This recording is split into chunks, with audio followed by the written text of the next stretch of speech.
अदालगुरियाव खुंगा 28थि बड'फा Upendranath Brahma all India gold cup जोलुर बादायलायनाय खुंफुंनो साखाफारा खालामदों। जों मिन्थिगौदि बे समाव आसाम रायजोजों लोगोसे बिटिआर हालामावबो जोलुर बादायलायनायनि दोहौआ सोलिगासिनो। थांखि आरो नोजोरा मोनसेल', बेनो ओनसोलनि जोलुर गेलेगिरिफोरा गावनि रोंगौथिखौ दिन्थिफुंनो खाबु मोननायजों लोगोसे इयुनाव गेलेनायनि गेजेरजों सासे जाफुंसार गेलेगिरि जानो हानाय। बेबायदिनो दिनैबो फिन बे बिथिंखौ नोजोर बोनानै अदालगुरि जिल्ला एबसु आरो अदालगुरि जिल्ला गेलेमु गौथुमनि जथायै बानजायनायाव अदालगुरि सहरनि साखाथियाव थानाय नलबारि जोलुर गेलेग्रा फोथाराव जोलुर खुंफुंनो साखाफारा। फैगौ 25निफ्राय जागायनानै 5 नभेम्बरसिम गुबुन बोसोरफोरनि बादिनो देग्लायबो गाजा गोमजायै खुंगा 28थि अल इंडिया बड'फा इउएन ब्रह्म सना काप जोलुर बादायलायनाय खुंफुंगोन। बेबायदिनो गेलेनायखौ गेलेजेनना बेखेवगोन हरिसिंगा आरएसए आरो अर्गें क्लाब डिमाकुसि हानजाया। बे गेलेनाय बादायलायनायावनो आसामनि अनगायैबो केराला रायजोनि गेलेगिरिफोराबो बाहागो लाफैगोनखौ मिथिनो मोननाय जादों। खुलुमबाय। गिबियावनो नोंथांमोन साफ्रोमखौबो आङो उदालगुरि जिल्ला डिस्ट्रिक्ट स्पर्ट्स एसोसिएशन जानानै आं साबायखर बावदों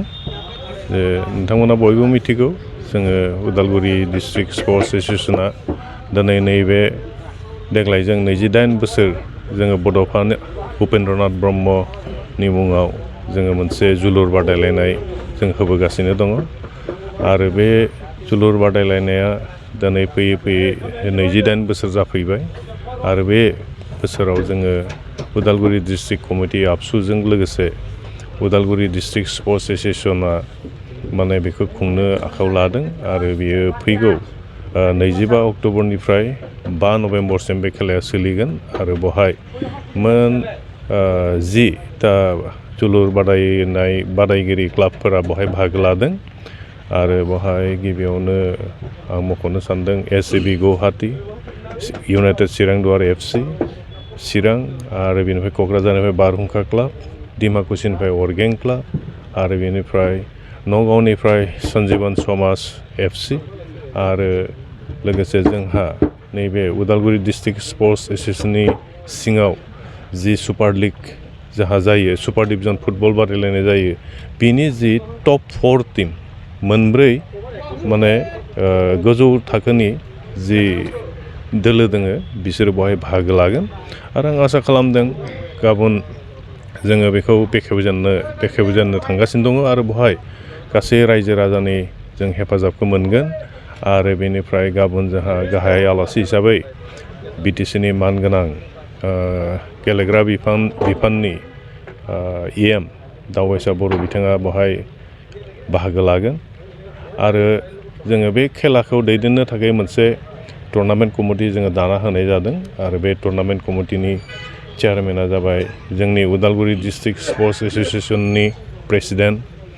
जोंनि उदालगुरि समस्तिनि एमएलए आरो बिटिसिनि डेपुटि चिफ बिथां मानगोनां गबिन्द बसुमतारी बिथाङानो बे बिबानाव दङ आरो चिफ कनभेनर हिसाबै जोङो रुपस बाग्लारिखौ सायख'नानै बे टुर्नामेन्टआ जाहाथे जागायजेननायनिफ्राय जोबनायसिम मोजाङै सिरिबाङै जालाङो बा जों बेखौ खुंफुंनो हायो बिनि थाखाय बिथांमोना एकदम सान हर खामानि मावगासिनो दङ आरो आसा खालामदों बे टुर्नामेन्टआ जोबोद मोजाङैनो जाफुंलांगोन। थालांदों बेखौ आं निमाहा बिदों जाहा केरेलानिफ्राय दङ लुका सकार एफसि केरेलानिफ्राय बे बाहागो लागोन आरो बेनिफ्राय अलरेडि कनफार्म जाबाय थालांनायनि थाखाय आं निमाहा बिदों बावलांदों आं बेखौ बुंनो दाहायबो मोनसे प्रेस मिट जादोंमोन आं बेवहायबो बे केरेलानि मुंखौ लानो बावबाय आरो नोंथांमोननो फोरमायनो लुगैदों दि आङो बियो जाहा अल इन्डिया पारमिटेड फुटबल टुर्नामेन्ट बेवहायनो भारतनिफ्राय जायखिजाया दोलोखौ जों बेवहाय लानानै गेलेनो हायो। जोलुर गेलेनाय बिथिङाव खोब माने बिटिसिआ दावगादों होननानै बुंनांगोन। मैयाबो आइएसपिएलनि फाइनाल जानानै थांबाय। नंगौ आं सान्दों जे बिटिआर एरियायाव जोङो जुदि अभारअल जुदि जों नायोबा आसामखौ लानानै जों नुयो मा जे आसामनि मोनफ्रोमबो दोलोआवनो जोङो बिटिआरनि प्लेयार मोनो। बेबो सासे सानैल' नङा, 7 6 7 8जनहालागै जोङो गेलेग्रा मोननो हायो आरो बेफोरनो फोरमान जे जोङो बिटिआरावहाय एसे फुटबलाव जोङो दावगानो हादों होननानै आरो नोंथांमोनाथ' नुबाय मैया बेसेबां माने मोजां खेला जादों क'क्राझारावहाय बे जिथु आइएसपिएलनि जि जोबथा जोलुर बादायलायनाय बहाय बे गिबि खेबनि थाखाय बिथांमोना खुंदोंमोन बिटिआर गभर्नमेन्टआ आरो बे आं सानदों बे जाफुंसार जादों आरो बहाय जोंहा जिथु बिटिआर टीम बेनो माने 1 गलावहा देरहानो हादों आरो बिथिं लाइ अट'नमास काउन्सिल मिज'रामनिया बिथांमोना रानार्स आप जादों जियानो दा जाथों जोङो दायो गुबुन माने रायजोफोरजोंबो बादायलायनो हानाय जाबाय अकल जोङो माने बिटिआर टीम बानायनानैनो गतिके आं सानदों जे जथेस्थ' जौगागासिनो दङ आरो बिटिआर गभर्नमेन्टआ बे गेलेनायनि बिथिङाव जों दायो माखासे मेलेमजिबिफोरनिफ्राय जोङो कमेन्ट खोनानो मोन्दों दि जे बेबायदि जोलुर बादायलायनायनि गेजेरजों जि खौसेथिनि आरो बिनिफ्राय जि गोजोननि बाथ्रा दैथायनाय जादों बियो जाफुंसारदों होननानै बिथांमोना जोंनि सिगाङाव बुंदों आरो बिथांमोनाबो मिजिंथिदों दि बिटिआरआ आरो गेलेनायनि बिथिङाव आरो जौगालांथों होननानै अल इन्डिया फुटबल फेडारेसननि आफादगिरिया बिथाङाथ' मोजां खोथाखौनो बुंदों जों जुदि बिटिआर टीम जानानै इयुनाव जुदि जोङो आसाम बादि मोनसे मुं लानानै जुदि जोङो नेसनेल लेभेलाव पार्टिसिपेट खालामनो मोनोब्ला बिटिआर टीमा अब्ला बे जोंनि जोबोद गोजोननाय बाथ्रा जागोन आरो बे बिथिङावनो खोब समाव बिथाङा एसे बेखौ हिन्स होलांदों खिन्थु दायो जोंहा जिथुनाखि आसाम अलिम्पिक एस'सिएसन आरो थिग बेबायदिनो इण्डियान अलिम्पिक एस'सिएसननि जि निति नियम दङ जि नेमखान्थिफोर दङ बे नेमखान्थिनि बारगा थांनानै रावबो जेबो खालामनो हाया थारमाने बेखायनो जों दायो जुदि बिटिआर टीम जानानै सेपारेट गेलेनो थाङोब्लाबो जोंखौ बिसोरो रिकगनाइज खालामनाय नङा आसाम अलिम्पिक एस'सिएसना बेखौ एनअसि होनाय नङा मानोना अल इण्डियान अलिम्पिक एस'सिएसनानो बे नेमखान्थिखौ बानायना दोनखादों दा बेवहायनो बेफोराव जुदि नेसनेल लेभेलाव पार्टिसिपेट खालामनो थाङोब्ला जोङो मा जानांगोन मोनसे हय बियो माने माबा जानांगोन इउनियन टेरिटरि जानांगोन नङाब्ला मा बुंगोन सेपारेट स्टेट जानांगोन बेबायदि मोनसे काउन्सिलनिफ्राय थांनानै बेबायदि बादायलायनायफोराव बाहागो लानायनि बे नेमखान्थिखौ आं माने बे गैया होननानै जों मिथिगौ आरो बेखायनो जोंहा एसे माबा जाबाय थादों बेखायनो बे नेमखान्थिफोरखौ एसे सोलाय सोलाय खालामनानै अल इण्डिया फुटबल फेडारेसननि जि आफादगिरि मैया फैदोंमोन चौबे बिथाङा जिबायदि बुंदों जे बे खामानिखौ सम्भब बिसोरो गोजौआवहाय बिदि सावरायलायनानै जुदि एसे फ्लेक्सिबोल खालामनानै होयोब्ला निस्सय जों बिटिआर टीमाबो बेवहाय बाहागो लाहैनो हागोन 28थि अल इण्डिया बड'फा Upendranath Brahma gold cup football tournament बियो गाबोन 25 अक्ट'बर बियो 25 अक्ट'बरनिफ्राय जागायनानै 5 नभेम्बरसिम बियो गेलेनाया जागोन दा देग्लाय उदालगुरि डिस्ट्रिक्ट स्पर्ट्स एस'सिएसन आरो उदालगुरि डिस्ट्रिक्ट एबसु जों जथायै देग्लायनिफ्राय बे गल्ड कापखौ खुंनो थाखाय साखाफारा जादों दा बेवहाय आङो साफ्रोमबो गेलेनायखौ नायनो मोजां मोनग्रा साफ्रोमबो रायजो राजाखौ आं खावलायनो सानदों नोंथांमोननि बे चेनेलनि गेजेरजों जे थांनाय समफ्राव जेरैबायदि बे गल्ड कापखौ साफ्रोमबो नायनो फैदों देग्लायबो गाबोननिफ्राय जि जानो गोनां फुटबल बादायलायनाय बेयावहाय जोंनि ओनसोलनि साफ्रोमबो रायजो राजा मेलेमजिबि सानसुमै नोंथांमोनखौ बै गेलेनाय बादायलायनायखौ जाहाथे बयबो नायनो फैयो आरो जोंनि जि Udalguri district sports association Udalguri district ABSU आरो बे टुर्नामेन्ट कमिटिखौ लोब लोब फैनानै जाहाथे मददथि होफैगोन जों बेखौ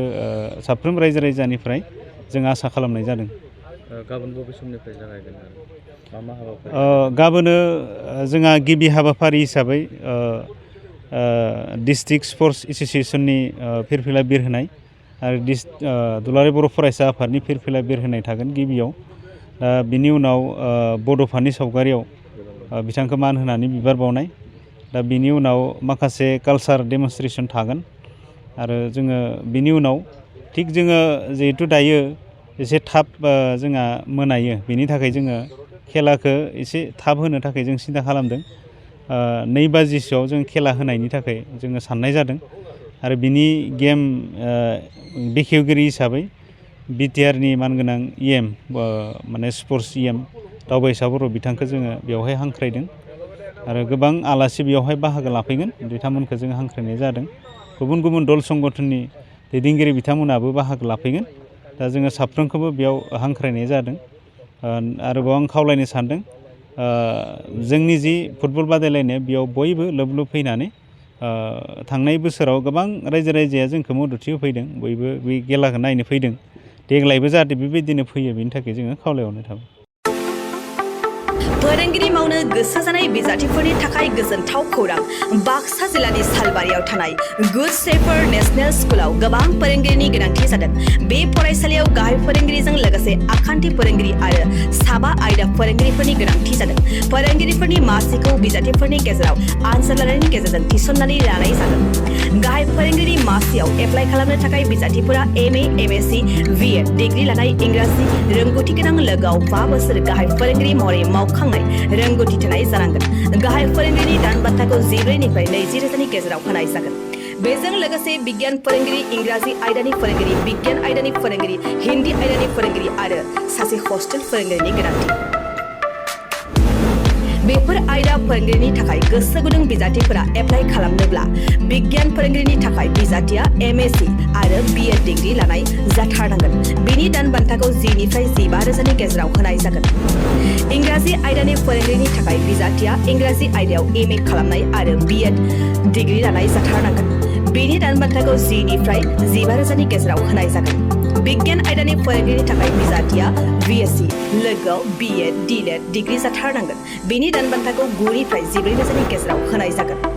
हिन्दी आयदानि फोरोंगिरिनि थाखाय बिजाथिया हिन्दी आयदायाव MA खालामनाय लोगोआव BEd DLED डिग्री गोनां जाथारनांगोन। बेनि दान बान्थाखौ 9 निफ्राय 14 रोजानि गेजेराव होनाय जागोन। हस्टेल फोरोंगिरि महरै बिजाथिया BA, BSc लानाय लोगोआव इंराजि रोंनाय जाथारनांगोन। बेनि दान बान्थाखौ 8 निफ्राय 10 रोजानि गेजेराव होनाय जागोन। गोसो गुदुं बिजाथिफोरा थाबैनो 7086283946 नम्बराव WhatsAppनि गेजेरजों गावनि बिजाथिनि फोरमानलाइखौ हरनो हागोन। लोगोसे गोबां मिन्थिनो थाखाय 8473002079 जानबुं अनजिमायाव कल खालामनानै खौरां लाहरनो हागोन। आनजादखौ बोहैथि दाननि 30 अक्ट'बर रबिबार खालि फुंनि 10 रिंगायाव लानाय जागोन।